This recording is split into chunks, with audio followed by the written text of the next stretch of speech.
le narrateur s'adresse au spectateur. Ferme les yeux un instant. Respire profondément. Laisse le bruit du monde s'éloigner. Ce que tu vas entendre est une histoire. Mais ce n'est pas une histoire ordinaire. C'est l'histoire d'un homme qui a tout perdu. Et qui, en perdant tout, a tout trouvé. Une histoire sur la force invisible qui sommeille en chaque être humain. Une force que certains appellent espoir. D'autres l'appellent foi. Les maîtres zen, eux, l'appellent simplement la pensée juste. Ouvre maintenant les yeux de ton cœur. Et laisse cette histoire te parler. L'homme aux 1000 défaites. Il y a très longtemps, dans une vallée entourée de montagnes silencieuses du Japon, vivait un homme du nom de Keto. Keto n'était pas un homme mauvais. Il n'était pas paresseux. Il n'était pas stupide.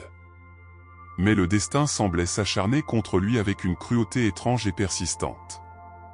Sa récolte avait brûlé 2 années de suite sous un soleil impitoyable. Sa femme l'avait quitté en emportant avec elle le rire de ses enfants. Ses amis, gênés par sa pauvreté, avaient commencé à éviter ses regards.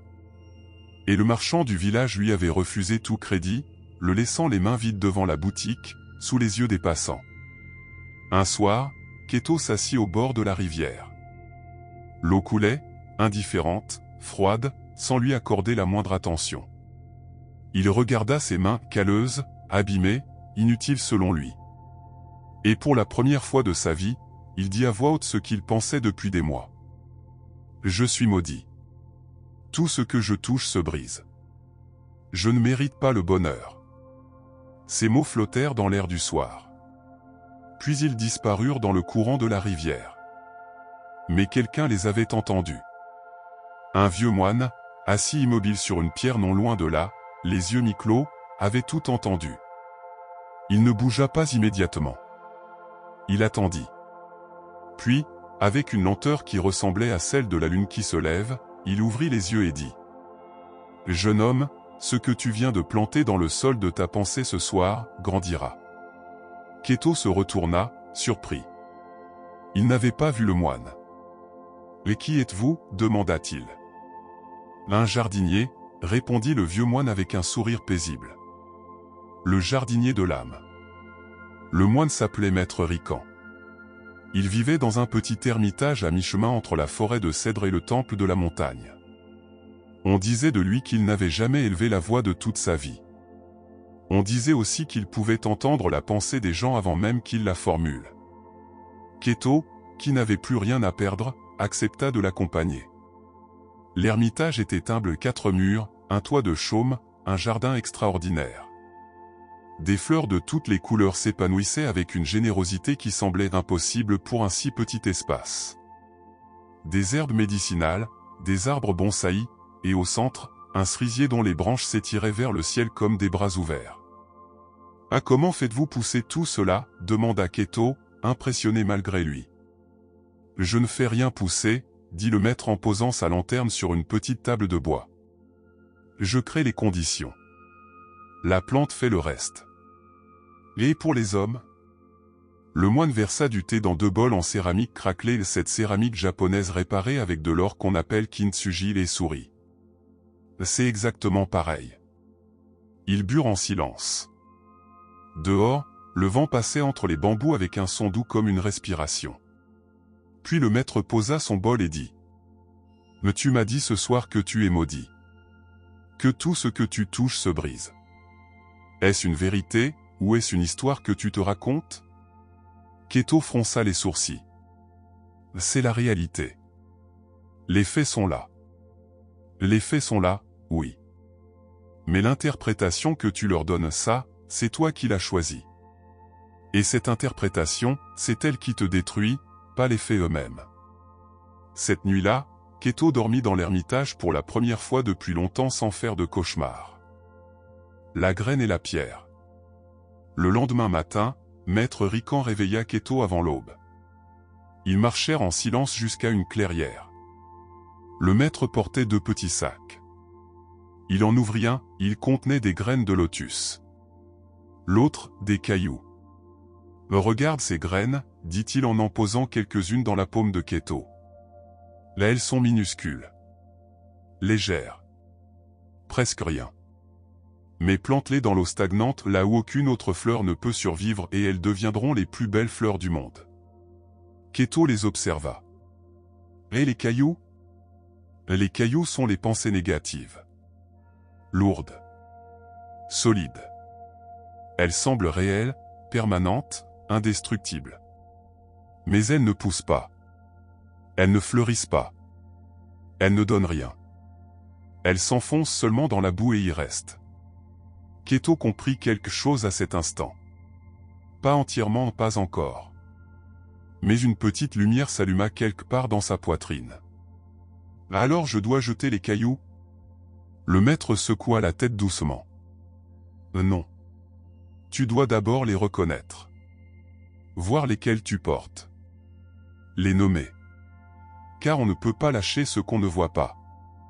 Il prit les deux mains de Keto et les ouvrit devant lui. Qu'est-ce que tu portes, Keto? Le poids des mots intérieurs. Pendant les 7 jours suivants, Keto resta auprès du maître. Chaque matin, Rican lui donnait une tâche simple, observer ses propres pensées sans les juger. Juste les observer. Comme on observe des nuages qui traversent le ciel. Et Keto découvrit quelque chose d'effrayant. Sa voix intérieure était cruelle. Bien plus cruelle que n'importe quel ennemi extérieur. Chaque fois qu'il tentait quelque chose, elle murmurait « Tu vas échouer encore ». Chaque fois qu'il croisait quelqu'un, elle soufflait « Il te méprise ». Chaque matin qu'il ouvrait les yeux, elle chantonnait « À quoi bon ?» Il rapporta tout cela au maître le soir du 4e jour. Le maître écouta, les mains croisées, sans l'interrompre une seule fois. Puis il dit « Cette voix, depuis combien de temps l'entends-tu » ? Depuis, toujours, je crois. Laisse ta voix. Keto hésita. Je ne sais pas. Réfléchis. Qui t'a dit pour la première fois que tu étais insuffisant? Qui t'a appris à douter de toi-même avant même d'essayer? Et là, comme un voile qui se déchire, Keto se souvint. Son père. Les mots durs de son père après chaque échec d'enfance. Mais tu ne réussiras jamais. Tu es trop lent. Trop maladroit. Il les avait tellement entendus qu'il avait fini par les prendre comme siens. Il avait grandi en les arrosant chaque jour, sans le savoir. Et ils avaient poussé. Fort. Solidement. Des larmes coulèrent sur son visage. Le maître tendit doucement la main et posa un caillou dans la paume ouverte de Keto. Ce caillou représente cette croyance. Tiens-le. Sens son poids. Et sache maintenant qu'il ne t'appartient pas. Il t'a été donné. Et ce qui a été donné peut être rendu. L'art de replanter. Le 5e matin, Maître Rican emmena Keto dans le jardin à l'aube. Aujourd'hui, nous allons planter. Ils préparèrent la terre ensemble en silence, avec soin. Chaque geste était lent, intentionnel, presque rituel. Rican lui montra comment aérer la terre, comment créer l'espace pour que les racines puissent respirer. Une pensée positive ne peut pas pousser dans une terre compacte, dit-il. Il faut d'abord desserrer ce qui est durci. Et comment fait-on ça dans l'esprit? Par la gratitude. Keto haussa un sourcil. La gratitude? Mais, pourquoi être reconnaissant quand tout va mal? Bonne question. Le maître s'arrêta de jardiner et le regarda en face. Es-tu en vie ce matin? Oui. Tes yeux voient-ils? Oui. Tes mains peuvent-elles tenir cette bêche? Oui. Alors tu as déjà 3 raisons. Keto regarda ses mains. Il ne les avait jamais considérées comme un cadeau. Il les avait toujours vues comme des outils défaillants. La gratitude, continua Rican, n'est pas une naïveté. Ce n'est pas prétendre que tout va bien quand ce n'est pas le cas. C'est reconnaître ce qui est encore debout, pendant que le reste tombe. C'est arroser ce qui mérite de grandir, même en période de sécheresse. Ce soir-là, pour la première fois, Keto écrivit dans un petit carnet que le maître lui avait offert. 3 choses pour lesquelles il était reconnaissant. Juste 3. C'était difficile au début. Mais il les trouva. Et en les écrivant, quelque chose de doux et d'inattendu s'ouvrit dans sa poitrine. Comme une porte qu'on croyait condamnée. La tempête et le roseau. La 2e semaine apporta une tempête. Un vent violent balaya la vallée pendant 2 jours entiers. Plusieurs arbres du jardin de Rican se tordirent sous la force des rafales. Mais le maître ne sembla pas inquiet. Au matin du 2e jour, quand la tempête se calma, Keto remarqua quelque chose d'étrange. Les grands chênes rigides avaient perdu des branches. Mais les roseaux au bord de l'étang et ses tiges fines, presque fragiles, étaient intacts. « Ah, comment est-ce possible ?» demanda-t-il. « Le roseau ne résiste pas à la tempête », dit Rican en regardant les roseaux se balancer doucement dans le vent qui s'apaisait. Il plie. Il s'incline. Il laisse passer. Et quand la tempête est terminée, il se redresse. Et les chênes? Ils ont résisté. Et en résistant, ils ont cassé. Keto comprit que le maître lui parlait de lui. « Vous me dites que je dois accepter ce qui m'arrive. Ne pas me battre? Non. » Rican s'assit sur une pierre mouillée, indifférent à l'humidité. « Je te dis qu'il y a une différence entre accepter et subir. Le roseau accepte la réalité de la tempête. Mais il ne disparaît pas. Il ne se brise pas. Il reste lui-même souple, vivant, enraciné. Et la pensée positive dans tout ça? La pensée positive n'est pas de dire « il n'y a pas de tempête ». C'est de dire « il y a une tempête, et je suis un roseau. Je vais plier, mais pas casser. Et demain, je me redresserai. »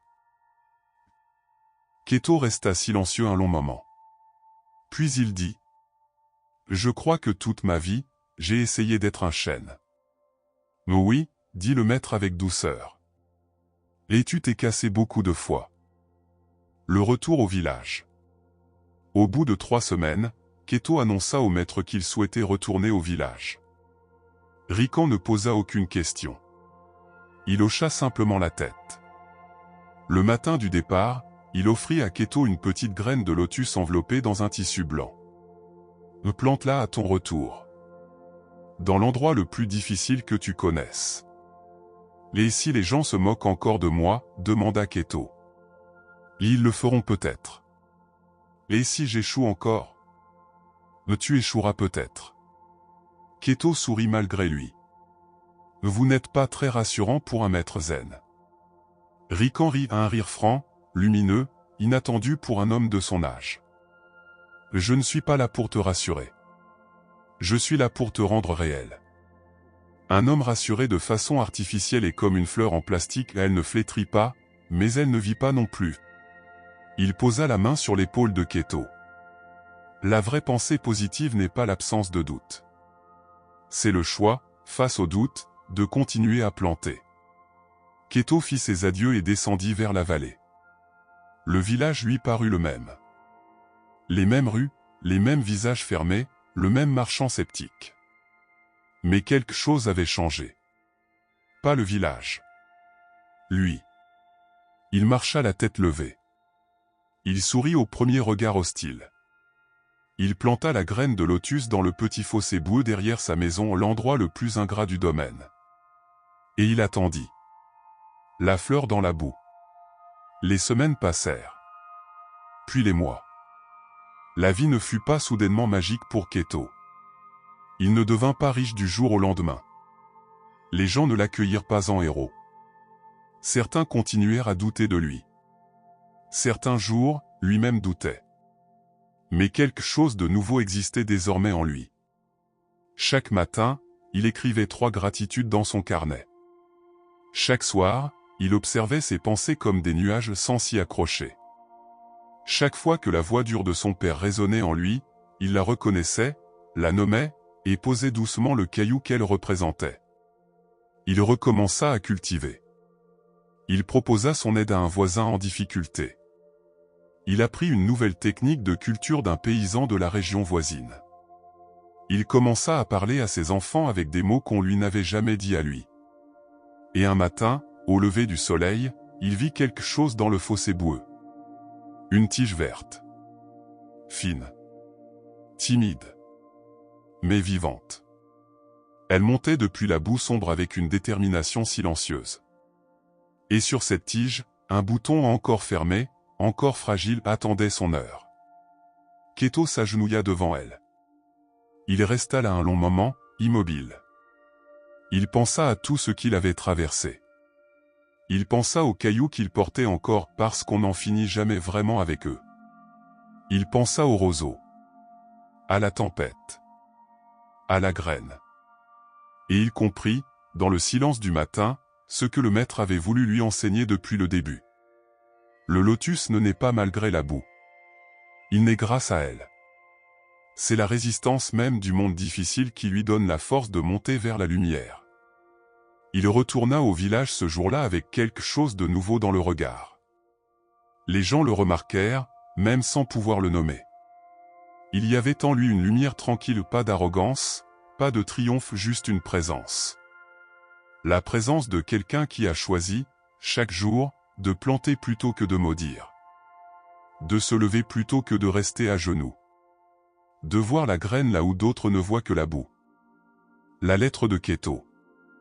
Des années plus tard, quand Maître Rican s'éteignit doucement comme une bougie en fin de soirée, on trouva dans ses affaires une lettre. Elle était de Keto. Elle disait « Maître, je ne suis toujours pas riche. Il m'arrive encore de douter. Certains matins sont encore lourds. Mais j'ai compris quelque chose que je veux transmettre à mes enfants, et à leurs enfants, la pensée positive n'est pas un mensonge qu'on se raconte. C'est une graine qu'on plante chaque jour, même quand la terre est froide. Même quand on est fatigué. Même quand personne ne croit en vous. On la plante quand même. Parce que ce qu'on plante dans l'esprit, finit toujours par pousser dans la vie. Merci de m'avoir appris à jardiner. Keto. Et toi, qui regarde cette vidéo en ce moment? Quelle graine portes-tu? Quel caillou tiens-tu encore sans t'en rendre compte? La boue dans ta vie et ses difficultés, ses échecs, ses blessures ne sont pas des preuves que tu n'es pas capable. Elles sont le sol depuis lequel tu peux fleurir. La pensée positive n'est pas une magie. C'est une discipline douce. Un choix répété chaque matin. Une graine plantée même quand on doute. Alors plante. Plante encore. Et encore. Et un jour, peut-être demain, peut-être dans un an, tu verras une tige verte monter depuis la boue. Et tu souriras. Parce que tu sauras. C'est toi qui l'as plantée.